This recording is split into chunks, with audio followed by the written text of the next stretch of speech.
আলহামদুলিল্লাহ নাহমাদুহু ওয়া নাস্তাঈনুহু ওয়া নাস্তাগফিরুহু ওয়া নু'মিনু বিহি ওয়া নাতাওয়াক্কালু আলাইহি ওয়া নাউযু বিল্লাহি মিন শুরুরি আনফুসিনা ওয়া মিন সাইয়্যাতি আমালিনা ওয়া মান ইয়াহদিহিল্লাহু ফালা হাদিয়া লাহু ওয়া নাশহাদু আল্লা ইলাহা ইল্লাল্লাহু ওয়া নাশহাদু আন্না মুহাম্মাদান আবদুহু ওয়া রাসূলুহু আম্মা বা'দ।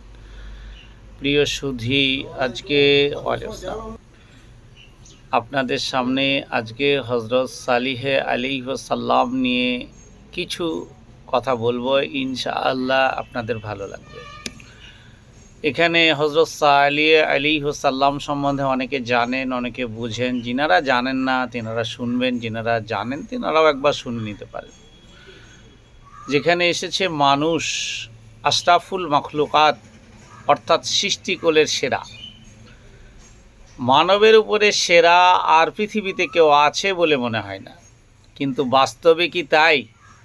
বাস্তবটা হচ্ছে তার উল্টো। যদি বলেন কিভাবে, আপনি একটা বাড়িতে কুকুর পুষেন, যে কুকুর আপনাকে প্রভু ভক্তি দেখায়, সেই কুকুরের থেকেও এখন বর্তমান মানুষ নিচে চলে গেছে।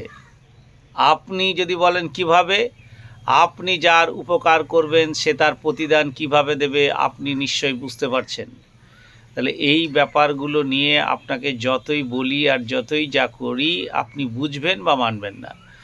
মানুষ আশরাফুল মাখলুকাত, অর্থাৎ সৃষ্টির সেরা, তবু এরা বাম বোঝে না, ডান বোঝে না, উপর বোঝে না, নিচে বোঝে না। একটা চতুষ্পদ প্রাণী, যে গরুকে নিয়ে আপনি চাষ করেন, সেই গরু আপনার ডান বাম বোঝে, ডান ডান ডান সে ডান বোঝে, বাম বাম বাম সে বাম বোঝে। অথচ আমরা সৃষ্টির সেরা আশরাফুল মখলুকাত, আল্লাহ তাবারক ওয়া তাআলা পাঠিয়েছেন মানুষকে সৃষ্টির সেরা রূপে। অথচ এরা সৃষ্টির ভিতরে সব থেকে এখন বর্তমান মানুষকে জঘন্য বলা যেতে পারে।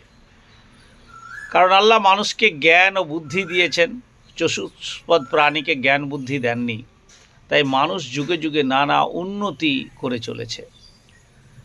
তাই ইহকাল উন্নতির নেশায় কোনো জাতি ও সমাজের বেশিরভাগ মানুষ অপরাধ সীমা ছাড়িয়ে চলেছে।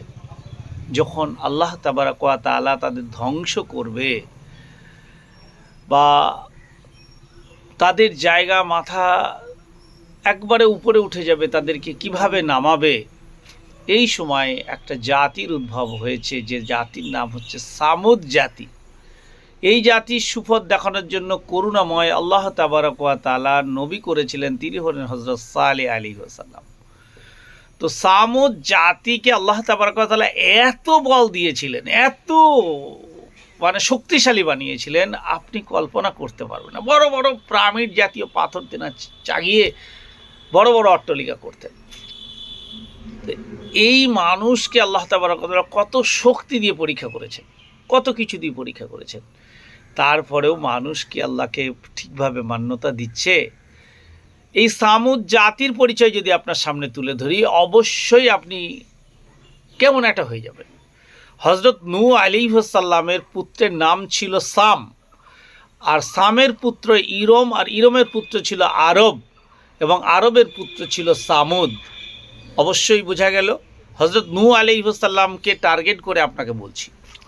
তো তার মানে সামুদ ছিল একটা ব্যক্তির নাম, আর তার নাম অনুসারেই তার বংশধর সামুদ নামে পরিচিত হয়েছে। এরা দ্বিতীয় আদ বা সামুদ ইরম নামেও পরিচিত, বা দ্বিতীয় আদম বলেও পরিচিত। আদ জাতির মতো সামুদ জাতিও কৃষি, শিল্প, স্থাপত্য বিশেষ উন্নতি ঘটিয়েছিল।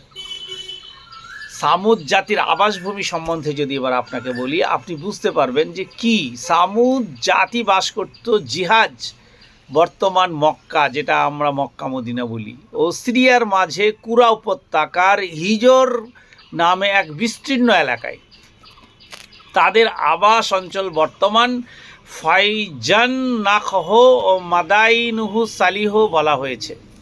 এইসব তো এই সামুদ জাতির ধ্বংসাবশেষ এখনও দেখা যায়। যারা মদিনাতে বা আরবে গেছে, তাদের বাড়ি এখনও দেখা যায়। পবিত্র কোরআনের বর্ণনা অনুসারে আদ সম্প্রদায়ের ধ্বংসের পর তাদের জায়গা সামুদ জাতি প্রতিষ্ঠিত হয়েছিল। এটা আল কোরআন অবতীর্ণ করা রয়েছে। যাই হোক, আজকে এখানে এই পর্যন্ত। আসসালামু আলাইকুম ওয়া রাহমাতুল্লাহি ওয়া বারাকাতুহু।